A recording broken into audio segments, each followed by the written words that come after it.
प्राचीन काल में एक ऋषि रहा करते थे जिनका नाम कश्यप था। दिति एवं अदिति उनकी पत्नियां थीं। अदिति के गर्भ से देवता और दिति के गर्भ से दैत्य का जन्म हुआ। दिति के दो पुत्र हुए। पहला पुत्र हिरण्याक्ष और दूसरा पुत्र हिरण्यकश्यप था। ये दोनों ही भाई असुरी प्रवृत्ति के थे। भगवान श्री विष्णु जी ने जब वराह अवतार में पृथ्वी की रक्षा करने के लिए हिरण्याक्ष का वध कर दिया, तब अपने भाई की मृत्यु से क्रोधित होकर हिरण्यकश्यप ने प्रतिशोध लेने का संकल्प किया। हिरण्यकश्यप ने ब्रह्मा जी की कठोर तपस्या की और उन्हें अपनी तपस्या से प्रसन्न करके अजय अमर होने का वरदान मांगा। हिरण्यकश्यप ने कहा कि हे भगवान, आप मुझे ऐसा वरदान दीजिए कि ना मैं दिन में मरूं, ना तो मैं रात में मरूं, ना तो मैं पृथ्वी पर मरूं, ना तो मैं आकाश में मरूं, ना तो मैं पाताल में मरूं, ना तो मैं देवता से मरूं और ना ही मैं दानव से मरूं।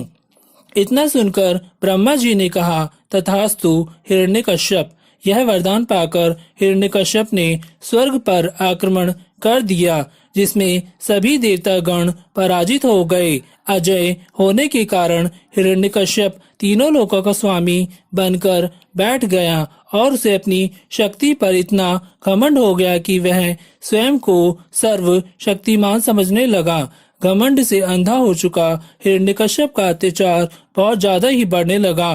कुछ दिनों के बाद हिरण्यकश्यप की पत्नी कयाधु ने एक पुत्र को जन्म दिया, जिसका नाम प्रहलाद रखा गया। प्रहलाद का स्वभाव अपने पिता से बिल्कुल विपरीत था। वह भगवान श्री हरि की भक्ति पूजा पाठ में विश्वास रखता था।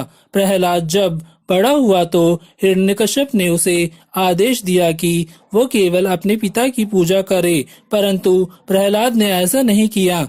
ऐसे में उसने प्रहलाद को विष्णु भक्ति से मन हटाने के लिए और स्वयं हिरण्यकश्यप के प्रति आस्था जगाने के लिए उसने अनेकों प्रयास किए, लेकिन सब व्यर्थ ही हुआ। तब हिरण्यकश्यप प्रहलाद को तरह तरह के दंड देने लगा। फिर एक समय ऐसा भी आया जब उसने अपने पुत्र प्रहलाद की हत्या करने का सोचा। हिरण्यकश्यप ने अपने पुत्र प्रहलाद को ऊंचे पर्वत से धक्का मारा, लेकिन उसकी ये योजना भी विफल रही। हिरण्यकश्यप ने अपनी बहन होलिका के साथ मिलकर उसे अग्नि में जलाने का प्रयास किया, क्योंकि होलिका को न जलने का वरदान मिला था, जिससे होलिका को अपने ऊपर घमंड हो गया कि वह तो जल ही नहीं सकती। होलिका अपने साथ प्रहलाद को लेकर जलती हुई अग्नि में लेकर बैठ जाती है। प्रहलाद बच जाते हैं और होलिका जल जाती है। भगवान श्री विष्णु जी हर बार अपने परम भक्त की रक्षा करते हैं। अपने पुत्र प्रहलाद पर भगवान की अद्भुत कृपा देखकर हिरण्यकश्यप की प्रजा भी भगवान श्री विष्णु जी में आस्था रखने लग जाते हैं। हिरण्यकश्यप को बहुत क्रोध आता है और भरी सभा के बीच हिरण्यकश्यप अपने पुत्र प्रहलाद को मृत्युदंड देने का निश्चय करता है। हिरण्यकश्यप अपने पुत्र प्रहलाद को एक खंबे से बांध देता है और अपने पुत्र से कहता है कि तू कहता है कि तेरा विष्णु कण कण में है, अगर ऐसा है तो तेरा ये भगवान इस खंबे में भी होगा। बोला अपने भगवान को, मैं भी तो देखूं क्या करता है वो। इतना कहकर जैसे ही हिरण्यकश्यप ने अपनी गदा से खंबे पर प्रहार किया, उसी समय प्रहलाद ने भगवान श्री विष्णु जी का नाम स्मरण किया। नाम स्मरण करते ही खंबे को चीरते हुए भगवान श्री विष्णु जी नरसिंह अवतार में प्रकट हुए, जिसमें उनका आधा शरीर मनुष्य का था और आधा शरीर शेर का।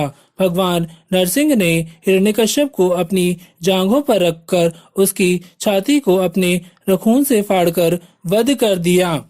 इस प्रकार जब हिरण्यकश्यप का वध हुआ, तब ना तो दिन था ना तो रात थी, बल्कि वो शाम का समय था। उसे वरदान प्राप्त था कि वो पृथ्वी, आकाश, पाताल कहीं भी मारा नहीं जा सकेगा। इस कारण भगवान नरसिंह ने अपनी जांघ पर रखकर उसका वध किया।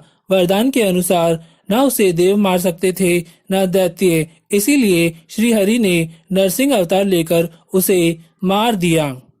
अगर आपने अभी तक हमारे YouTube चैनल लाजपत दोतानिया को सब्सक्राइब नहीं किया है तो जल्दी से सब्सक्राइब करके बेल आइकॉन की घंटी को ऑल पर सेट कर लें। इससे होगा ये कि हमारे YouTube चैनल पर कोई भी नई वीडियो के अपलोड होने की नोटिफिकेशन आपको तुरंत मिल जाएगी। और वीडियो को पूरा वॉच करें। अगर आपको वीडियो अच्छा लगा हो तो वीडियो को ज़्यादा से ज़्यादा लाइक करें, शेयर करें और एक बहुत अच्छा सा कमेंट करना ना भूलें।